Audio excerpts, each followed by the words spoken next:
Hello friends, welcome to my YouTube channel. Chapter 10 circle से theorem 10.5 करेंगे। There is one and only one circle passing through 3 given non collinear points. Theorem कहती है कि 3 non collinear point से होते हुए सिर्फ एक और एक ही सर्कल जा सकता है, बन सकता है। नॉन कॉलिनियर पॉइंट्स क्या होते हैं? जो एक स्ट्रेट लाइन में नहीं आते हैं। जैसे कि ये 3 पॉइंट्स है, ये एक स्ट्रेट लाइन में नहीं आ रहे हैं ना, तो इन्हें हम नॉन कॉलिनियर पॉइंट्स बोलेंगे। तो इन 3 पॉइंट से गुजरता हुआ सिर्फ एक और एक ही सर्कल बन सकता है, एक से ज्यादा नहीं हो सकते। ये हमको इसके अंदर शो करना है। चलिए शुरुआत करते हैं। तो लेट्स सपोज सबसे पहले हम 3 पॉइंट्स ले लेते हैं। ये मैंने यहां पे 3 पॉइंट्स ले लिए, इनका कुछ नाम रख लेते हैं। ये ए पॉइंट हुआ, ये बी हुआ और ये सी हुआ। ये मैंने नॉन कॉलिनियर लिए हैं, इनको मैंने स्ट्रेट लाइन में नहीं लिया है। तो इसको पहले लिख लेते हैं हम। Let us take 3 non-collinear points A, B and C। इसके बाद इनको ज्वाइन करना है, तो इनको ज्वाइन कर लेते हैं। इन 3 पॉइंट्स को ज्वाइन करना है और 2 लाइन सेगमेंट ही बनानी है, ध्यान रखना इसमें। तो ए बी को मैंने ज्वाइन किया और यहां पे मैंने बी सी को ज्वाइन कर लिया।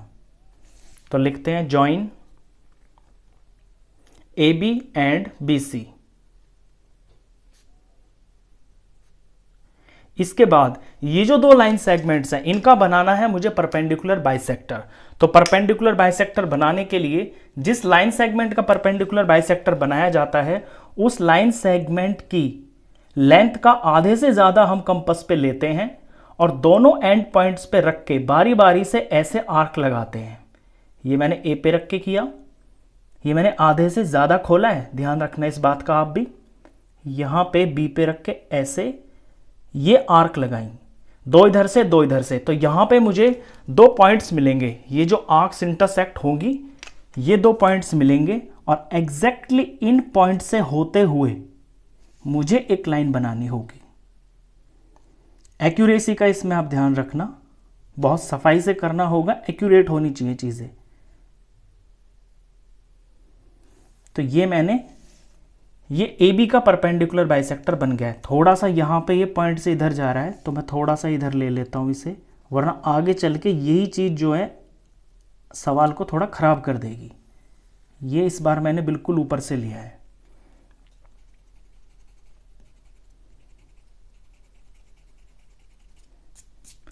ठीक है, ये परपेंडिकुलर बाइसेक्टर हो गया। ये आगे को थोड़ा जाना चाहिए, क्योंकि आगे मुझे दूसरी लाइन सेगमेंट का भी परपेंडिकुलर बाइसेक्टर बनाना है, तो वो इंटरसेक्ट होना चाहिए। ये परपेंडिकुलर बाइसेक्टर हुआ। अब बीसी का परपेंडिकुलर बाइसेक्टर बनाना है मेरे को। तो बीसी लेंथ का आधे से ज्यादा मैं ले लूंगा प्रकार के ऊपर और पहले बी पे रख के ऐसे 2 आर्क लगाऊंगा और फिर सी के ऊपर रख के, सी पॉइंट के ऊपर रख के यहां पे ऐसे 2 आर्क लगाऊंगा। जहां पे ये इंटरसेक्ट होंगी आर्क्स, वो मेरा पॉइंट होगा और इनसे होते हुए एक स्ट्रेट लाइन बनाई जाएगी।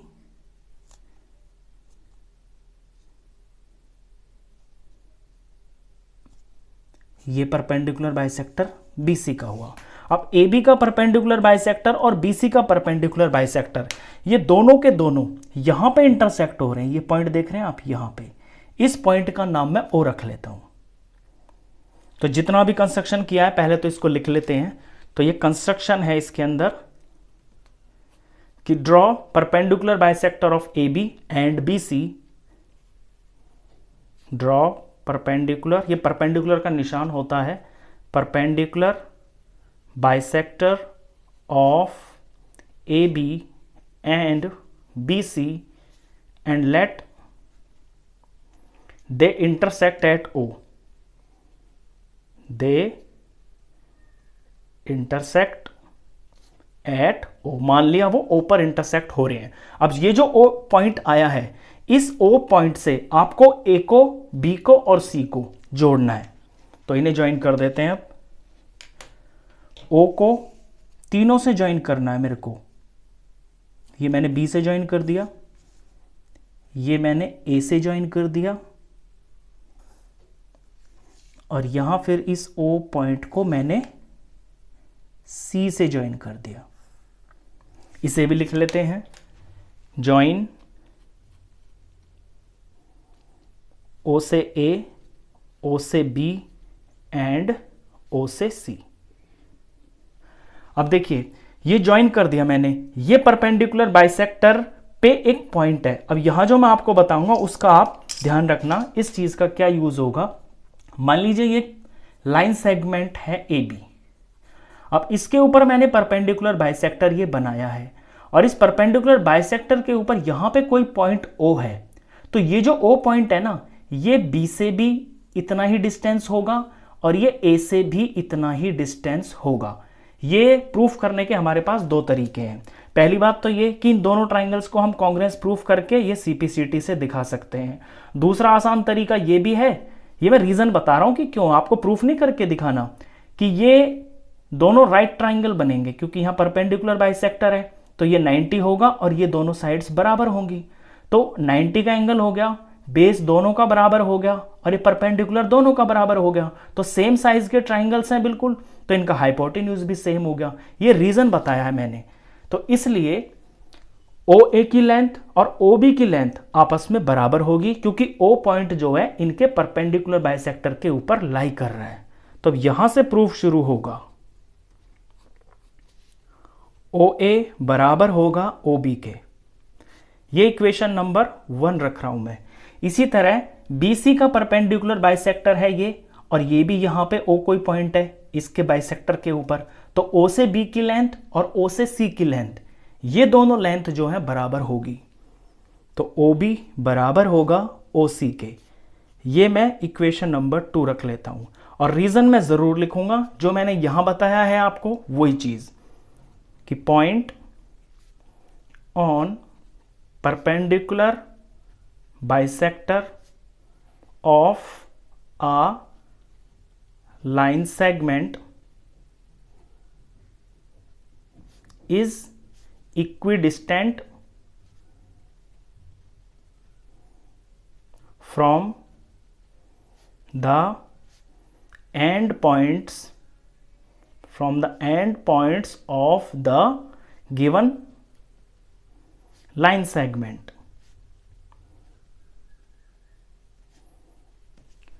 अब 1 और 2 पे ध्यान दीजिए, यहां पे OA की लेंथ OB के बराबर है और OB जो है वो OC के बराबर है, तो 1 और 2 से हम कह सकते हैं कि ये तीनों आपस में बराबर है, OA, OB और OC ये तीनों बराबर हो गए।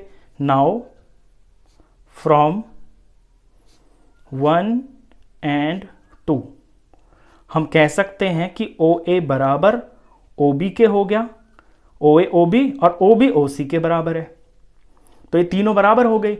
इन तीनों को मैं कोई एक चीज ले लेता हूं। अब लेट सपोज इन तीनों को मैं R ले लेता हूं, तो let OA is equal to OB is equal to OC मैंने मान लिया R, तो मैं यहां पे R भर लेता हूं। ये मैंने R मान लिया, ये भी R है और ये भी R है। अब अपनी फिगर के अंदर यहां पे ये जो O पॉइंट है इसको सेंटर मान के और ये जो R है इसको रेडियस मान के एक सर्कल बना देना है, तो बना देते हैं सर्कल। O सेंटर होगा और R को रेडियस मान के, तो R की जितनी लेंथ है उतना मैं कंपास को खोलूंगा, यहां पे मैंने रख लिया। ये तीनों बराबर है, मैं कहीं पे भी रख सकता हूं। तो जब मैं इस तरह से सर्कल बनाऊंगा तो आप देखेंगे कि ये सर्कल इन तीनों पॉइंट से होके गुजरता हुआ जाएगा। तो ये सर्कल बन गया।